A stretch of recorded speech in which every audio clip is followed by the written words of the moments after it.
Welcome back, agents. We are here for a special interview this Friday, an interrogation, you might say. We're gonna keep it light. No needles, no chairs, no torture. But we do have a special guest today. Please help me welcome to the channel, Ed Chang. He is the lead, the head, the Don Dada of gaming over at Avalanche. Ed, what is going on, my friend? It's a wonderful day. It's Friday. Glad to be here. Thank you for having me. Yes, absolutely. We were on a Spaces, a Twitter Spaces, not too long ago, talking about a lot of these things. And after that Spaces, I really loved your comments, man. And that's why I was like, I got to get Ed on the channel here. Avalanche has been on my radar here for quite some time. I haven't done a lot of Avalanche gaming, but I've definitely been looking forward to Shrapnel. I mean, that has been, top of my list since we really got a reveal of what they were kind of doing. And, I think that it would be great to, talk with you a little bit more and talk about Avalanche and gaming and kind of introduce what is going on in this ecosystem to all the people out there that just maybe don't know about it yet. They don't know about it yet. Yeah. Can you do this? Can you do this for us? I would love to. And I know that you may not know a ton about our ecosystem and the games in it, but you will. And we're going to change that. So hopefully this is the first of many conversations. I love it. I love it. Well, hey, man, why don't we just start off? Just give us a quick background on you. Just give us just drop. I mean, first off, congratulations. No, you just had a kid. So amazing. GG's around. A lot of us, fathers out here in the Web3 gaming space. We got to support each other. But tell us who Ed Chang is and how you got to here. Yeah, that sounds good. I'll keep it as short as possible. Yeah, boom. I've always loved games, and my entry into the gaming space was actually through esports. So around when Justin TV, which eventually became Twitch, first pivoted into gaming streaming, I was pretty hooked. I was playing a ton of StarCraft 2. I was watching a lot of these replays. That led to, I was working a traditional like startup tech job. And then I started kind of a side agency that was focused on working with a lot of influencers in the early Twitch days. So these were like League of Legends players, Counter-Strike streamers and stuff. And, that ended up leading me to work in a couple of kind of esports and gaming focused startups. I did a stint in venture focused around investing and acquiring, esports and gaming companies. From there, I wanted to kind of get a feel for games development and publishing and being on that side. So I was actually at EA for about 5 years. So, I led strategy for our esports group. So that's focusing on games like Apex Legends and FIFA and Madden. Mm-hmm. And then I've always been a holder of crypto, right? And it was more of just like an investment for me. Sure. But around 2020 or so, really started diving much deeper into kind of blockchain, the potential, like what it could unlock. And so that took me into like DeFi and then NFTs and then gaming around when Axie Infinity was just taking off, right? Okay. And so for me, I really saw like the potential of what Axie symbolized and some of the good work they were doing with, true ownership, liquidity over your items and being able to earn from the game, not just, playing. And so that's when I started kind of looking around and I found the fine folks at AvaLabs and just felt really strongly about the tech roadmap, the team I was working with, and again, the potential there. So I joined in December of 2021, so a little bit over a year ago. It feels like a lot longer some days, but we've done a lot of good stuff. But that's crypto for you. Exactly. I tell my team though, we've done a lot of really good things, but the hardest thing is yet to come, which is this year and next year. It's about how do we help these games launch? And most importantly, how do we actually bring like true adoption into Web3 gaming with all the investment that's been poured in? Yeah, it's a feat. It's something that we don't have the secret sauce yet. We don't know exactly what it is. What is it going to be that really ignites that spark in the mainstream industry and gets gamers just playing these games? And, we were talking about this on my stream yesterday when we were playing Hogwarts Legacy. I don't know if you've jumped into this game, man. Everyone's playing it right now. It's really good and a lot of fun and addicting. Even people who don't like Harry Potter are playing this game. And that's the kind of game we need that would then incorporate NFTs or blockchain technology in some sort of way that will really pop things off. And that game could be here on Avalanche, right? I mean, I think that Shrapnel, out of all the things I've seen, has that chance to really be a potential game to reach a massive mainstream audience that, you know, people just, it explodes and everyone's trying to stream it, and they're, you know, and it's, you know, number one on Twitch, and, you know, people are just talking about it all over the place. I do see that potential with that game. How do you see? Well, actually, before we jump into kind of the more intricacies, can you just give us a quick primer on Avalanche as a blockchain when it comes to the gaming application, and how it really fits into the current ecosystem we see right now, the landscape we see with, you know, the dominance of kind of a Polygon, Ethereum, and, you know, some other, you know, Immutable X, I think is definitely up there as well. Where do you see Avalanche kind of fitting in there? And just kind of give us a quick primer on what Avalanche really is and how it differs from the rest of these chains, or these layer 2. Yeah, it's a great question. So, you know, I love that you didn't lead with like X killer, because we believe in a multi-chain future, right? Sure, we play really sure, nicely yeah. with all different types of chains, but you know, at the core of it, Avalanche is we're a layer 1 protocol, right? We're EVM compatible, so you're building on Solidity, you're building on Ethereum. You can kind of effectively copy and paste your code over, right? And so we started with kind of the institutional and DeFi narratives, and the team has done a really good job of building out the ecosystem there. We've got over $2 billion in TVL today, which, you know, is important with gaming when you want to look for liquidity and things like that. But, you know, we are just extremely easy to build off of. Developer docs are great. The support that we offer is awesome. So we've got kind of this main chain called the C chain, where most of our games and our ecosystem dApps and DEXs and whatnot are deployed there. But what makes us really unique is we've got another feature called subnets, right? And we believe in scaling via the kind of app chain narrative of horizontal scaling. And so what a subnet is it's effectively allowing you to deploy your own blockchain on top of our public chain, right? With a lot of the headaches that you've seen with other chains like Axie Infinity with Ronin, some of the roadblocks they've run into. And so you know, you can do some really cool things with subnets. You can leverage the existing validator base. We've got over 1,200 of them.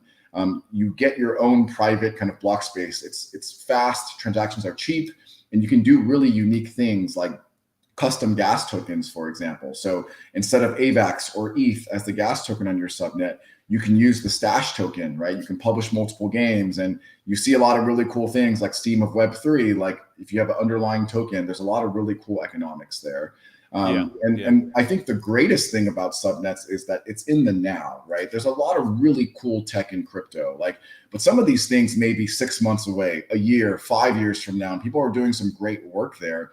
But you can actually spin up your own subnet in under a minute, right? Like to customize it might take a lot longer, and building tools around that, but like we've made it as easy as possible to deploy. And then you look at things like our Amazon partnership with AWS, where you can do a one-click subnet deployment. So as an example, awesome. Shrapnel is building a subnet, and they believe in this feature because they know that when they launch, to your point, they're going to bring in hundreds of thousands, millions of players, and they're going to need to be able to scale and not worry about things like reorgs or a slow chain or like gas fees spiking. DeFi Kingdoms, right? One of the most well-known games in crypto right now.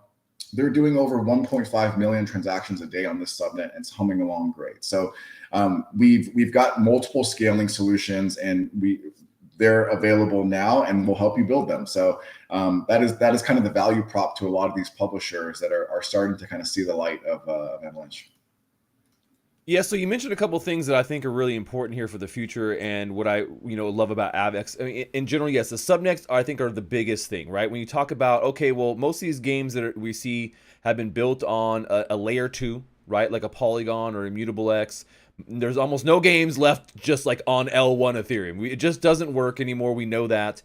And being able to have a fully thought out solution here with Avalanche using subnets, where you're basically, you get to customize your own version of what's going on there. We've seen that before in other blockchain technologies. I think that EOS was kind of one of the first ones to do this, but not in the way you guys are doing it. It was like they were like, all right, here's some software, good luck. And you guys have built out a very robust ecosystem around this, and you've given developers things that I think every developer really needs for a game. A, they need support, right? Having support is huge. B, they need to be able to have customizability, right? And you guys have given them that as well. And then also speed, right? We know that if depending on the range of on-chain transactions you're going to use for any kind of game, whether it's very simple to like, oh, well, we just have cosmetic NFTs that we're using, and that's it. No tokens, no anything else. okay, great, low level, or maybe games where it's like, hey, almost everything you do is on chain. Like you moved your mouse on chain, you know? Uh, and I mean, is that efficient? Maybe, maybe not. Depends on what your game is, how big it is, what kind of data you're pushing. But I think that's something that the Avalanche can handle, which is awesome. And without those kinds of tools, it's hard to be able to say yes, this game could scale to millions of people. I have had problems on Polygon before where even with just like, no, I mean, we're not talking about millions, man. We're talking about like, 20, 50,000 people maybe, and things go awry. So, it's one of those things we're still trying to solve, I think, in crypto. And we've seen kind of some of the technology you guys are doing here, but I feel like Avalanche has really, taken it further and polished it to a level that really makes it just hum, like you said, turnkey. Be able to spin up a subnet in minutes. You can customize it. You have your own, gas tokens that you can do there, and you're building. And that's what builders really want. They don't want to focus so much on the little, okay, what's going to happen here? Like you said, are we going to have to move chains? Are we going to have to do this, or are we going to do that because something's going to happen and we won't be able to scale when we hit X amount of users? I don't think that, you have those types of issues with Avalanche, which is why we've, seen more games moving that direction.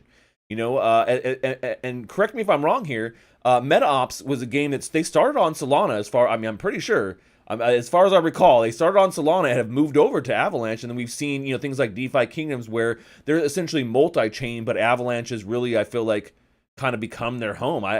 We're seeing this kind of what would you call it? Kind of like gravitation towards what you guys are doing, because I think people start to see all these amazing features that you guys provide. And the one thing I would say, not this is not necessarily on you, but in general. One thing I do see what some of these other chains do a little bit better is marketing promotions. So I do feel like, Polygon really does a good job of marketing and promotions. And, how do you kind of stand with that with Avalanche? Do you guys have like a greater marketing plan that you are kind of going to be putting in play to help out these your projects? Or is it more like, hey, we do the back end kind of stuff, we support you in that kind of way, but you guys as a project are kind of on your own for pushing this out there? How do you guys kind of feel about that angle when it comes to the actual marketing of these things? Yeah, look, I think it's a fair point, and it requires you to take a very honest look at how you do things across the board. And yeah, BD, we could always be doing better. Marketing is an area where not so much that we didn't have the talent, but we didn't have necessarily the resources to scale across all the different verticals that we're working on, right? We've got enterprise, institutional, DeFi, gaming, culture, NFTs, and other stuff, right? So we have, like, the marketing team has just been kind of starting to ramp up, and we've brought in some folks who have some kind of core subject matter experience in marketing, games, and Web3. So you're going to start to see kind of that flywheel building up. I think if you look at, for example, our gaming on AVAX Twitter handle, it's gone from, in a couple of months, we're at over 6,000. We're far from like 6,000 followers. We're really far from where we want to be. But I think if you look at how we are looking to promote our games from a multifaceted angle, that's influencer, guilds, DAOs, like our own video content, AMAs, spaces, like you'll start to see more and more of that. And then one area that we're also going to really focus on is, we want to meet game publishers where they're at, whether they're Web 2 or Web 3. So instead of only going to maybe crypto conferences, you will see the Avalanche BD and marketing team out in full force at larger gaming events like DICE and GDC and E3. And that is an area that we know we need to get to. And you are right in that, sometimes marketing and funding may take the narrative or all the space out early on. But we're playing a long game, right? I think everyone would agree that we're still so early in Web3 gaming. There is, at last count, I've seen like under 1 million Web3 gaming wallets across all the chains, right? There's just so much more room to go. And we want to build for that long-term future, to your point, which is from now until when a AAA game will launch, a lot of things can happen, right? And so if we focus on the things that we do best in terms of adding value to the games, helping them launch, helping them market, helping them fundraise, And then especially with the underlying, we believe we have the strongest tech out of all the other, gaming chains. They will come, or they will come back, and we're pretty confident in that. Yeah, I'm right there with you, man. Playing the long game is what it's really about. There's a lot of companies out there in Web3 that are really about to. They're all focused on the short game, and you want to be the Happy Gilmores of the gaming thing. You want to go for that long drive and play that long game, which I think is important for longevity in any kind of project. Thinking about things in a very structured manner and over time. And I think that a lot of projects are just like go go go go go. And that's one of the reasons why, like I said, I wanted to get you on here to talk a little bit more about this, because I've been covering Web3 blockchain games since the 27. I was the first. Like, nobody was doing it before me, and so I've been incredibly passionate about this. I see the future. I always have, and I've always wanted to support people who are doing quality work. And so the more I had kind of dove into Avalanche and the ecosystem and what's going on there, the more I realized, like, man, this is really going to be one of the main competitors. When I look at top 3 chains, you guys in my mind are right there. You guys are right there, like I said, with kind of Polygon and Immutable in my opinion, in my humble gaming opinion. That is what I think. And so I think that there's a lot of long-term potential there. When it comes to the games that you guys have on here, what do you see as the biggest draw for these companies to want to come build on Avalanche? We talked about all the features, but what is it that you think really makes a game want to kind of work with you guys? Yeah, so I would say this. I think from even when I started, like a little bit over a year ago to now, like progressively the quality of the game teams has gotten better and better, right? Like in terms of the games we're bringing onto and that's great. That just shows maturation in the space. It shows seasoned veterans and builders coming in and kind of exploring the space as well. So I think that's healthy, right? But I will say that a lot of times these teams are pretty lean, right? And so they may have deep expertise in game development or tokenomics or marketing or something like that. But the way we see ourselves is really an extension of our respective game teams, right? So we don't have the biggest gaming BD team in compared to all the other chains, but I think we have the best in that the sense of we go extremely deep. We don't.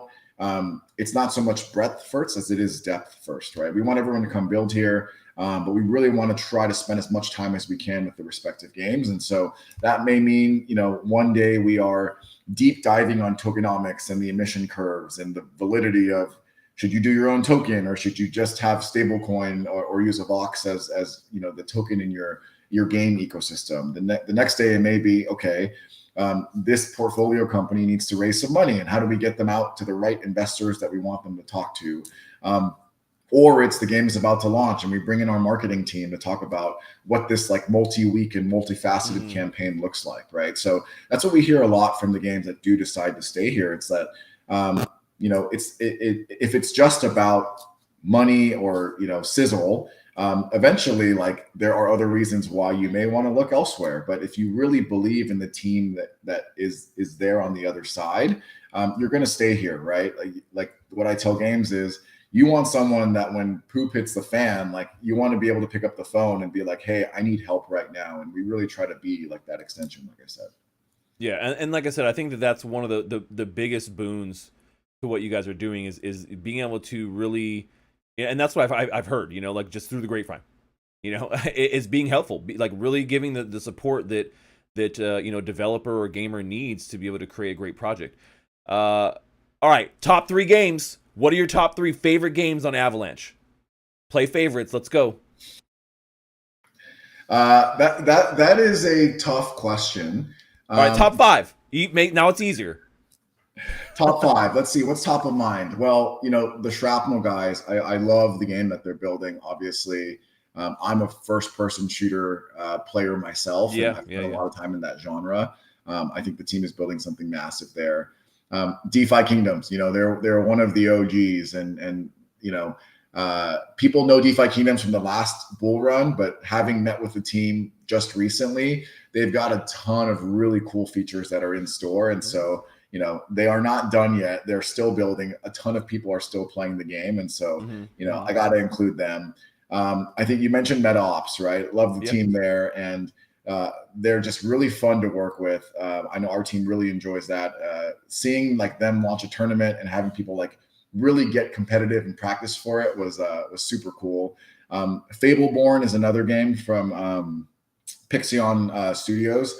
That team has deep experience in Web 2 mobile gaming and kind of pioneered a new like Archer Clash base battler that we're super excited about. Let's see. I have one more left, right? I'm going to go with Ascenders. Ascenders is one of the early kind of action RPG, Zelda open world type games. They were one of the early ones that we brought on as well. They've launched some really cool mini games and working on some other stuff as well. And so they've been quiet for a little bit, but I know that they're working on some big stuff. So, don't want this to seem like I don't love all the games in our ecosystem. Those are the top of mind, the 5 that I chose, but there are plenty that we really enjoy and obviously are really excited about. I'm going to clip that and say that Ed Chang loves only these 5 games on AVAX, and then you're going to get a shitstorm. Then you are a competing L1 spy, and I will take that to my grave. Oh man, I think that it's okay to have some favorites. Like to spotlight projects that you guys like. There's more than one game on Avalanche, so I think it's important to put a little spotlight on that. When it comes to upcoming stuff, what are you most excited about here that's going to happen over the next couple of months for either Avalanche Gaming as a kind of service or something happening on Avalanche Gaming in general? What are you excited? What could you leak to us? What can you say? Hey, Stash, just so you know, here's some intel, hot intel that nobody else knows. Give us that hotness. Let us know. What do you got? Yeah, I mean, I think number one, these next couple of weeks are going to be really exciting for us. So February and March, I think we've got some really fun announcements teed up. I think what I can also say is, when people think about gaming on Web3, they think purely about like the AAA games, like Shrapnel or like Pokemon on the blockchain, and that's a huge piece of what we do and what we're really excited about. But gaming, the world is being gamified in so many ways, right? And so what we try to do is we try to think outside of the box on what gaming entails, right? Gaming doesn't need to just be a game where you sit down, you choose a character and you play. Can gaming be gaming tooling or infrastructure, right? Or gaming coaching? Maybe, right? It could be other forms of gaming where people really enjoy and, may involve slot games and things like that, right? So there's a lot of different things that encompass gaming, and we're exploring a lot of those right now. And then, I think we're constantly thinking about the best way to work with large Web2 companies. So this may not necessarily have to be them building a game on our ecosystem. If you look at kind of our partnership with Gree, the major Japanese publisher, we're always looking for ways to kind of deepen that relationship and move those forward. So those are some of the areas that we're really excited about. Of course, this year we'll start to see a lot of these games that have been heads down building launch. That's probably the most exciting thing, right, about the ecosystem and across Web3, but especially in ours. Yeah, I mean that game launch is big. Everyone's waiting for that. I'm like, when Shrapnel, but there's lots of games that you can go play on Avalanche. What's the best place to go to find out all the game? Like if I'm like, hey, I want to dive into every game on Avalanche, where's the best place to go? Is there some like centralized source that we can go to where we can say, oh, here's a list of all the games that are building on Avalanche. It's right there. Boom. I can go click the link and go play it or go check it out right now. Where is that place? Yeah, it's a really good question. It is something that we are in the process of finalizing in terms of a website. In the meantime, I would recommend heading over to our Twitter channel. So that's @GamingOnAVAX. That's where you'll see kind of the latest and greatest in terms of announcements for our games, new games coming down the pipe. For a more exhaustive list, I'd probably go to our website, which is avax.network. There should be an ecosystem or community link at the top where you can go in and filter by gaming. That one is being updated, but we are working on a gaming destination landing page, if you will, and you'll be able to find that on the Twitter handle. Okay, well there you go. Best place to go is find them on Twitter, Gaming on AVAX.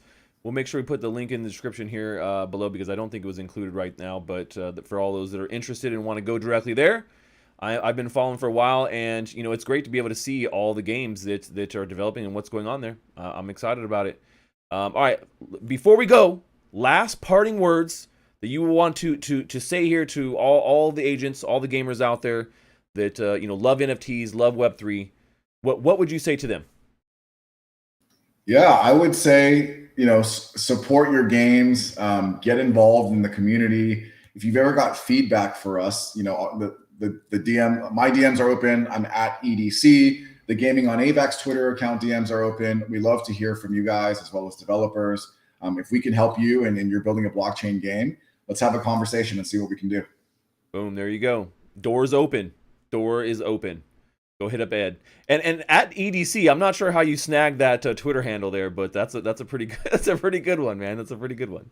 Yeah, me and Elon are tight, Yeah, I love it. All right. Well, Ed, once again, thank you for joining us here, giving us a breakdown about Avalanche as a blockchain, how it fits into the greater gaming Web3 ecosystem, what you guys have coming up, some of the games that you like here, and why game developers are choosing to build on AVAX. I think that you have a lot of great insight there of what it really means to be developing on Avalanche and why people should be considering it if they are going to be building anything. Really, it doesn't have to necessarily be a game. I mean, obviously we want more games, but it doesn't have to be a game. Lot of great tech there to be able to build any dApp, which I think is pretty cool. So go check out Avalanche, guys. Like I said, go jump on their Twitter. Let's get playing some games on Avalanche. We're gonna have to feature a game here and do like a community play test. Yeah, let's do a check-in in maybe a couple of months and see where we're at. But thanks for having me. This was really fun. Appreciate it, man. Appreciate it. All right, agents, that is all we have for today. Secret Agent Stash, over and out.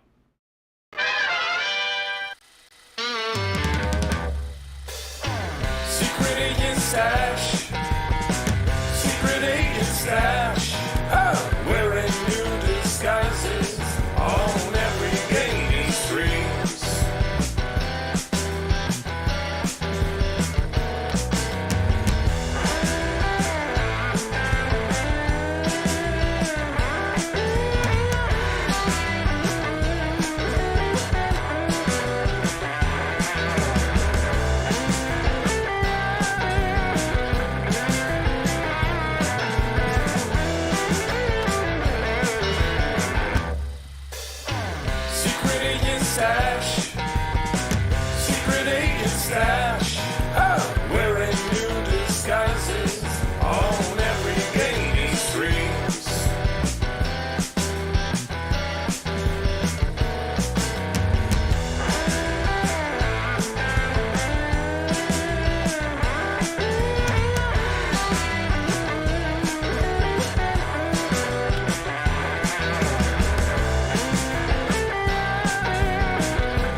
Secret Agent Stash.